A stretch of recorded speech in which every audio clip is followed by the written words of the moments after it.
Le château de Pierrefonds était un imposant château fort situé à Pierrefonds, dans le département de l'Oise, à la lisière sud-est de la forêt de Compiègne, au nord de Paris. Le château de Pierrefonds présente la plupart des caractéristiques de l'ouvrage défensif du Moyen-Âge. Il fut sauvé par Viollet-le-Duc au XIXe siècle, qui entreprit également d'importants travaux de décoration et de création de mobilier. Ce château fait le titre d'un classement au titre des monuments historiques par la liste de 1862. Il est géré par le Centre des monuments nationaux.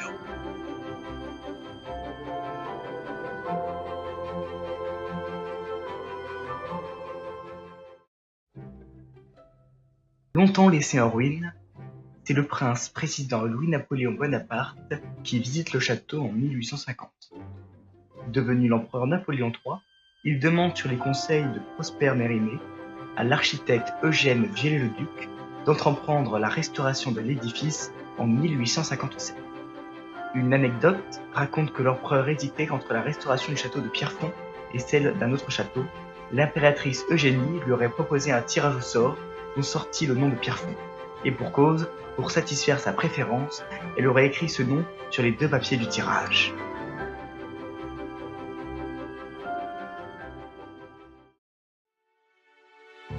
Le chantier commence en janvier 1858. Tout d'abord pour rénover la tour Hector de cette ruine célèbre et visitée. Il n'est alors que question que d'une simple remise en état des parties habitables, donjons et de tours. Les ruines pittoresques devaient subsister pour le décor. En 1862, le projet prend de l'ampleur.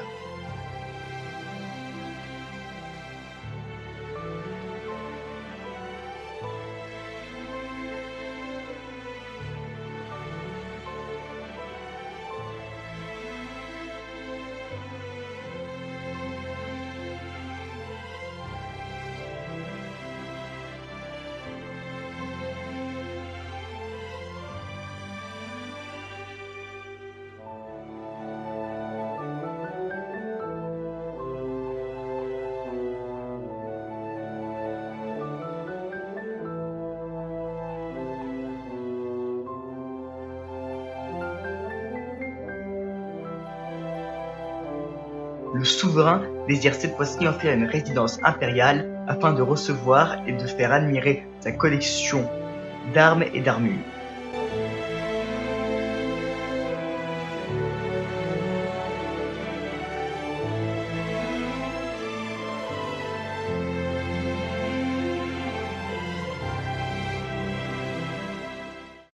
Viollet-le-Duc fait pour l'intérieur un travail d'invention et de récréation beaucoup plus que de restauration. Il imagine comment aurait dû être le château sans se fonder sur l'histoire stricte de l'édifice. La cour intérieure, avec ses galeries Renaissance, tout autant que les peintures polychromes d'inspiration médiévale, témoignent de son éclectisme et de sa liberté d'interprétation.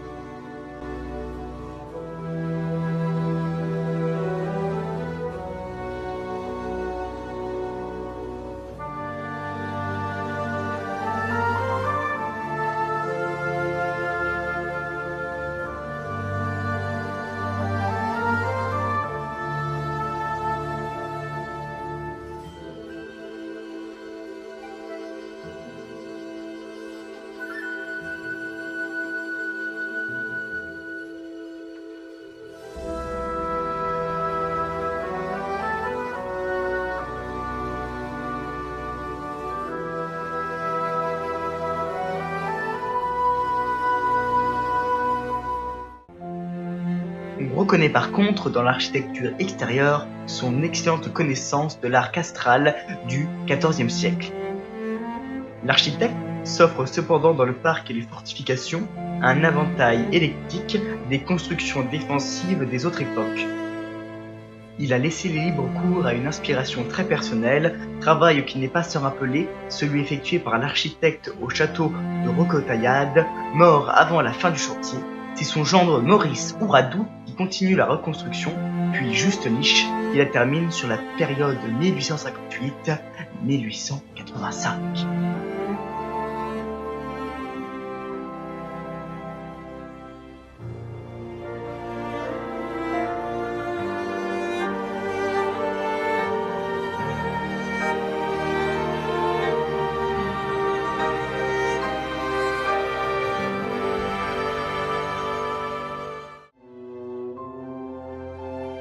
vous remercions de l'intérêt que vous portez à notre émission.